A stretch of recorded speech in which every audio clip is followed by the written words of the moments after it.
Ya, baik. Bismillahirrahmanirrahim. Assalamualaikum warahmatullahi wabarakatuh.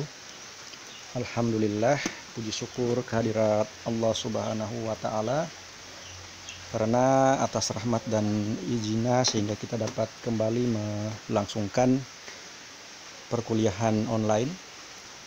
Kali ini temanya adalah gerakan sosial keagamaan di Indonesia. Nah, tadi saya sudah membaca komentar-komentar adik-adik semua terkait dengan materi ini. Jadi tadi juga ada menyinggung masalah ormas, ada juga yang menyinggung masalah gerakan sosial di zaman Nabi atau ormas yang ada di zaman Nabi. Apakah di zaman Nabi itu ada ormas atau tidak? Gitu. Nah, saya akan mencoba memfokuskan untuk menjelaskan beberapa hal penting terkait dengan tema ini.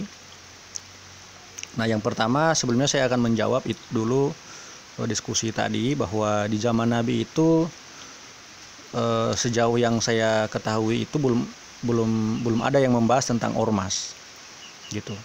Kalau di zaman Nabi. Nah, yang saya tahu itu di zaman Nabi itu justru paham kesukuan.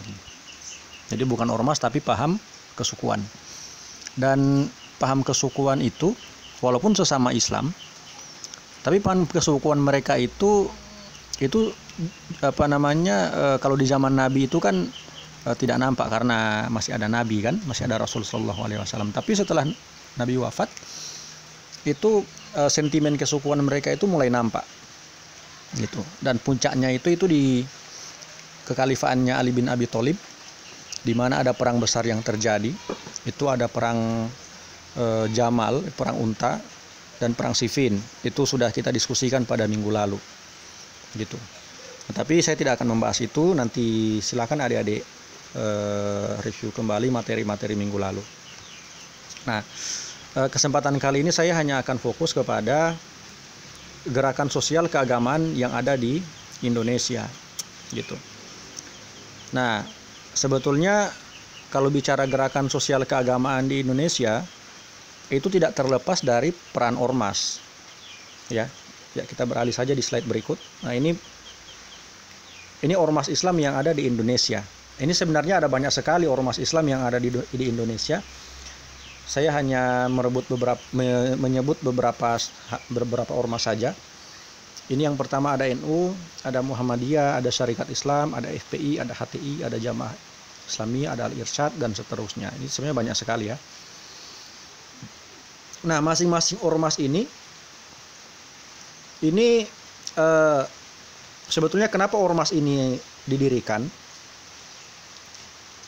Ini ormas ini didirikan atas motivasi bermacam-macam, gitu. Sesuai dengan orientasi atau pola gerakan dari masing-masing ormas ini, gitu.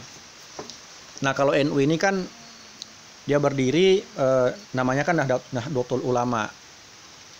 Ini basisnya adalah paham Ahlussunnah wal Jamaah An-Nahdliyah. Jadi maksudnya adalah paham Ahlussunnah wal Jamaah yang kemudian menjadikan para ulama Aswaja itu sebagai rujukan. Nanti silakan adik-adik searching. Nah, kalau pola gerakan NU ini sudah jelas sekali. Misalnya di zaman dulu itu ketika didirikan tahun 1926, itu pola gerakannya itu berbasis Jam'iyah. Artinya NU itu didirikan untuk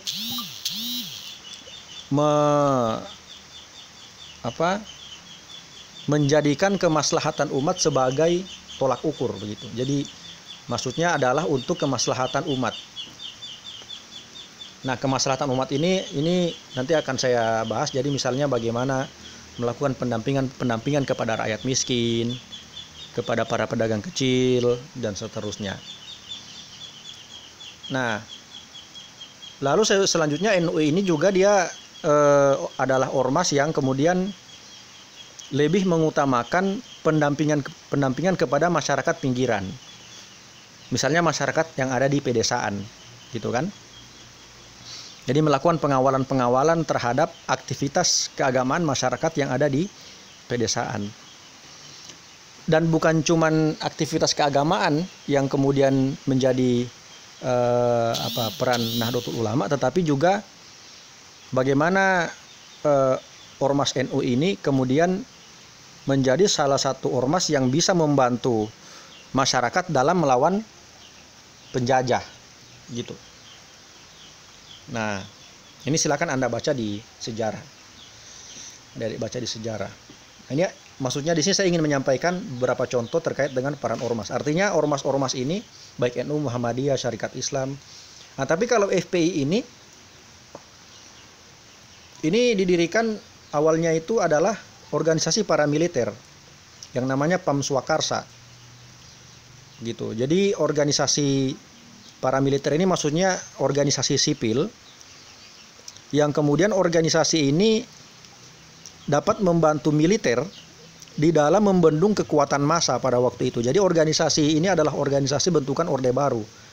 Beberapa sumber mengatakan FPI ini bentukan Wiranto. Gitu, dari PAM Swakarsa itu yang dibentuk oleh Wiranto. Wiranto ini kan jenderal pada zaman Orde Baru. Jadi jenderal militer. Nah, jadi kan militer ini kan tidak mau langsung turun tangan kan di dalam melakukan aksi-aksi kekerasan terhadap massa. Makanya harus ada organisasi perpanjangan tangan militer begitu ya. Yang nantinya organisasi perpanjangan tangan militer ini bisa membantu militer di dalam membendung kekuatan massa. Yang kemudian massa pada waktu itu kan banyak sekali melakukan aksi-aksi di dalam melakukan perlawanan terhadap pemerintah Orde Baru, sehingga perlulah dibentuk organisasi yang kemudian bisa membendung kekuatan massa. Nah, agar supaya organisasi ini punya legitimasi, punya nilai kesucian, kira-kira begitu ya, semacam punya nilai, maka diberilah judul Islam kepada organisasi ini. Maka lahirlah yang namanya Front Pembela Islam gitu. Jadi FPI ini sebenarnya organisasi dari militer sebenarnya yang kemudian dibentuk untuk menjadi pagar begitu ya. Kalau ada massa yang datang mengkritik pemerintah, maka FPI ini dijadikan benteng atau dijadikan tameng untuk membendung kekuatan massa itu. Jadi seolah-olah di sini ada kesan bahwa ada strategi untuk membenturkan antara sesama rakyat sipil gitu ya.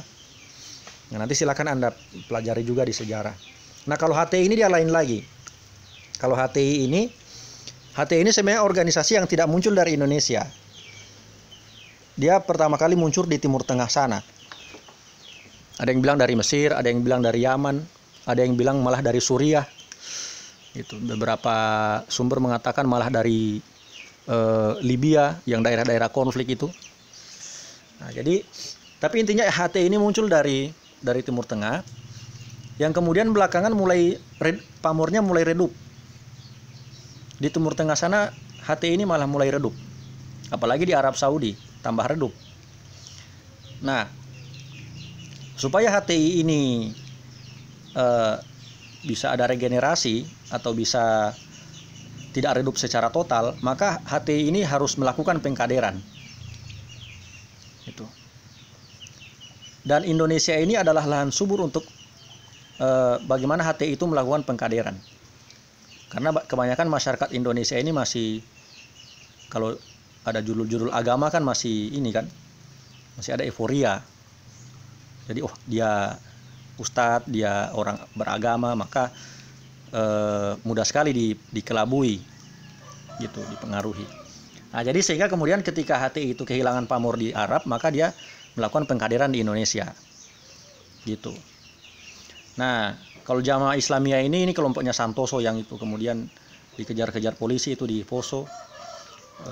Ada juga yang kelompoknya Abu Sayyaf yang di Filipina gitu. Jadi nah, mereka ini justru adalah organisasi bersenjata yang mengatasnamakan agama untuk melakukan penyerangan baik kepada pemerintah maupun rakyat sipil. Karena mereka menganggap sistem Indonesia ini adalah togut, maka harus diperangi gitu. Nah, dan seterusnya ada juga Al-Irsyad dan seterusnya. Silakan Anda share di internet. Nah, ini adalah beberapa contoh ormas Islam yang ada di Indonesia. Nah, lalu yang berikut, pada hakikatnya apa sih peran sosial ormas Islam? Nah, saya mengambil contoh-contoh di sini beberapa ormas Islam baik dari NU, Muhammadiyah maupun Syarikat Islam. Ini pada hakikatnya peran sosial ormas Islam ini ada 5 hal ini. Nanti silakan adik-adik tambahkan sendiri. Itu yang pertama itu adalah melawan penjajah. Kan? Kita ketahui bersama bagaimana Kiai Hasbullah itu membentuk Laskar Hizbullah, itu ormas NU yang membentuk Laskar Hizbullah, yang kemudian irisannya itu berdiri Gerakan Pemuda Ansor, di mana organisasi itu kemudian berperan penting di dalam berperang melawan penjajah. Gitu. Kita ketahui bersama juga Kiai Hasyim Asy'ari mengeluarkan fatwa resolusi jihad, yang mana resolusi jihad itu menjadi semacam legitimasi begitu ya kepada para pahlawan arek-arek Surabaya itu untuk kemudian melawan tentara Inggris yang waktu itu ingin menjajah kembali Indonesia. Gitu. Jadi makanya di 10 November itu diperingati sebagai Hari Pahlawan. 22 Oktober itu diperingati Hari Santri karena 22 Oktober itu hari di mana dikeluarkannya fatwa. Nah, fatwa itulah kemudian yang menjadi semacam legitimasi bahwa perang melawan penjajah itu adalah jihad fisabilillah. Itu wajib hukumnya bagi orang Surabaya. Gitu. Nah, jadi ormas Islam ini punya peran, bukan hanya peran sosial di dalam konteks mendampingi aktivitas keagamaan, tetapi juga di sini adalah bagaimana ormas itu kemudian membantu masyarakat untuk melakukan perlawanan kepada penjajah. Nah, lalu yang kedua, mendampingi masyarakat miskin. Mendampingi masyarakat miskin yang dimaksud di sini adalah bagaimana kemudian masyarakat miskin itu tidak dibiarkan sendiri. Nah, masyarakat miskin ini luas ya. Ada masyarakat miskin yang memang dari sononya dia miskin, gitu ya. Dalam arti memang orang tuanya sudah miskin, dia juga miskin. Tapi ada masyarakat miskin yang dia ini miskin karena memang ada struktur yang memiskinkan dia. Ini maaf, hujan ya. Gitu. Misalnya seseorang yang sudah lama tinggal di suatu daerah, tapi kemudian tiba-tiba dia harus meninggalkan daerah itu karena digusur. Gitu. Maka peran ormas Islam yang kemudian punya andil besar di dalam melakukan perlawanan untuk melakukan pendampingan terhadap masyarakat miskin yang menjadi korban-korban penggusuran itu. Gitu. Termasuk juga masyarakat miskin yang ada di dalam formasi sosial yang sangat timpang. Nah, formasi sosial yang dimaksud ini kan misalnya ada orang yang tiba-tiba kaya, ada orang yang tiba-tiba sangat kaya, terus ada orang yang miskin sekali begitu. Nah, itu namanya formasi sosial yang ketimpangannya jauh sekali. Nah, makanya ormas Islam ini juga punya kewajiban untuk mendampingi masyarakat miskin ini.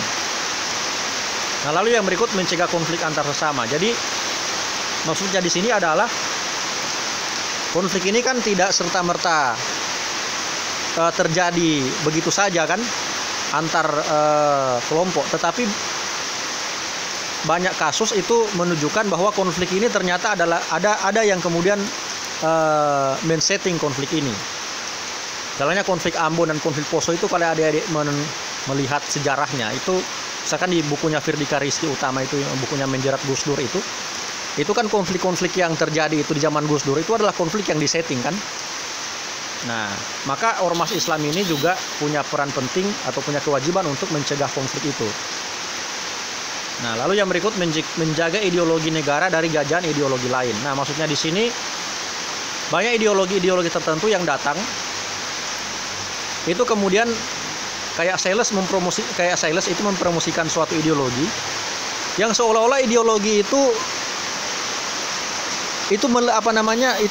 ideologi itu adalah ideologi yang harus menggantikan ideologi negara. Gitu. Entah itu kapitalisme, entah itu komunisme, bahkan ideologi yang berbaju agama. Kan banyak sekali orang-orang yang membawa baju agama tetapi seolah-olah ideologinya itu yang paling, maksudnya seolah-olah ideologinya itu yang harus ada di Indonesia ini dan menggantikan Pancasila dan Undang-Undang Dasar. Nah, peran sosial ormas Islam juga harus menentang orang-orang seperti itu, karena biasanya kelompok-kelompok seperti itu mengatasnamakan agama itu sebagai judul-judul untuk memuluskan kepentingan politiknya, gitu. Kayak ormas-ormas misalnya yang saya sebutkan tadi kan. Jadi dia pakai baju agama agar supaya dia bisa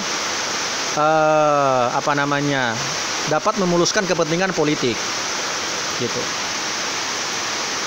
Nah, lalu yang terakhir, mencegah pengerusakan aksi teror dan aksi kriminal yang lainnya yang mengatasnamakan agama. Nah, ini peran sosial ormas Islam juga harus melakukan pencegahan atau pengerusakan aksi teror, aksi kriminal. Nah, jadi begini. Jadi biasanya kan kalau orang melakukan terorisme, melakukan pemboman, melakukan pembunuhan, melakukan tindakan kriminal, itu kan kalau kita sebagai orang awam, kita akan menyebutnya sebagai penjahat kan. Tapi kalau orang yang melakukan aksi teror, melakukan pemboman, tetapi dia mengatasnamakan agama, dia melakukan aksinya itu dengan berbaju agama, itu bahkan banyak sekali mahasiswa yang terpengaruh dengan hal-hal seperti itu, gitu. Ketika dia menggunakan baju agama, seolah-olah yang dia lakukan itu adalah sesuatu yang benar, kan?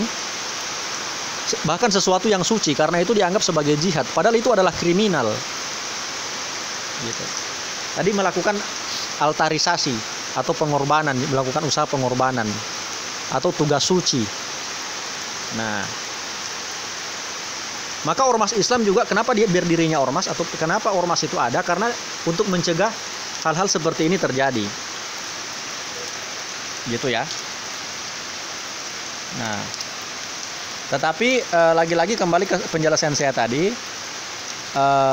ormas di Indonesia itu ada banyak sekali, tapi kita harus mempelajari sejarah dan latar belakang berdirinya ormas itu, gitu. Jangan sampai kita mentang-mentang sudah merasa beragama lalu kemudian memvonis ormas, kan?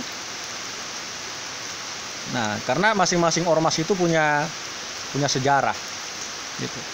Nah, ini juga penting bagi kita untuk kemudian mengetahui dulu sebelum berkomentar, gitu. Nah, jadi saya kira ini dulu yang dapat saya sampaikan.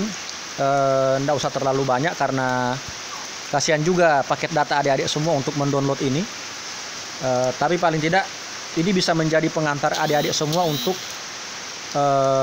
mencari lebih jauh lagi, gitu ya. Ini hanya pemantik saja, gitu. Jadi ini bukan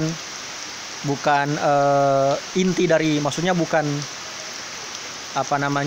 bukan hanya sekedar ini yang harus adik-adik terima ya. Tapi adik-adik perlu menelusuri lebih jauh lagi dari yang saya sampaikan ini. Baik, begitu kira-kira adik-adik semua. Yang pastinya selalu jaga kesehatan. Mudah-mudahan apa yang kita diskusikan pada kesempatan kali ini dapat bermanfaat bagi kita semua, khususnya bagi diri saya pribadi. Dan walaupun kita cuma kuliah via online, tapi mudah-mudahan tidak mengurangi semangat kita untuk belajar. Saya kira itu, tetap semangat, selalu jaga kesehatan, dan jangan lupa makan makanan bergizi.